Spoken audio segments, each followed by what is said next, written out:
All right, got a Polaris 2019 Turbo S 4-seater. Going to show you how to remove the dash in case you were going to put any switches, wire any lights and stuff up. First step you have to do is to remove the dry box. So you need a little flathead screwdriver, pop up these two pins here and pull the dry box out. Take your hood off with these two latches here. Sure, you should know how to do that. We'll look through it, but basically turn those two latches, lift up a little bit and slide forward. And then we've got 4 T40 Torx I'll show you after we get those first two steps done.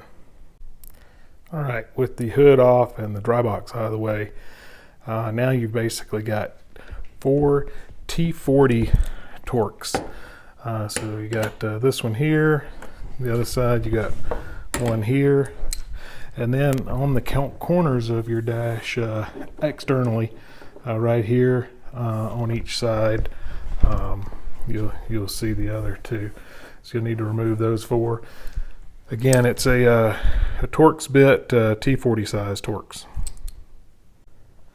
Okay, so now once you've got the dry box disconnected and you've taken the 4 T40s out, this is sort of what you've got.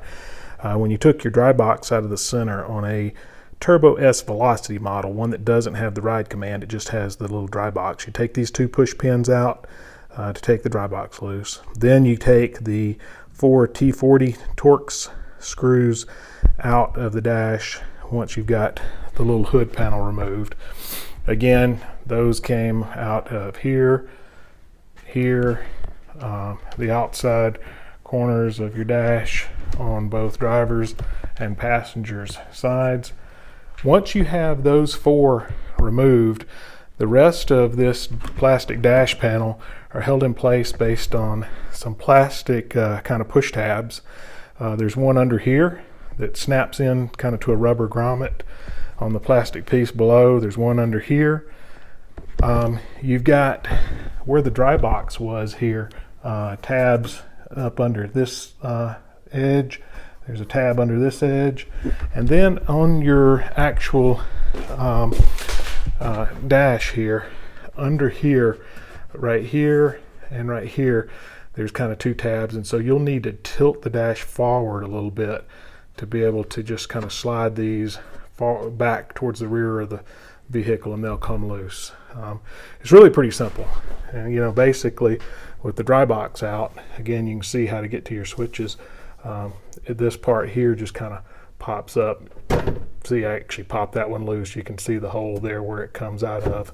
Similar one on this side, just give it a little pull. This one's a little tighter. There it goes, it's up. Now the ones on the front, again, they are right here. If you reach under your fender, you can actually see it. It's pretty dark, so I guess not. But if you look right back in here on the plastic piece, you'll see that tab right back there. In fact, I found that pushing up on the tab from the bottom, like this, will actually pop the dash loose, like that. So, got that side loose, and the last thing left to do is to pop this side here loose. You can pull it out or you can push it from below. I tend to push it just because I feel like it's a little less stressful on that plastic piece there and less likely to break it loose. So I push it out. Okay, so now from there it's tilted, push it towards the steering wheel, and your dash is out. And now your that's the removal of the dash.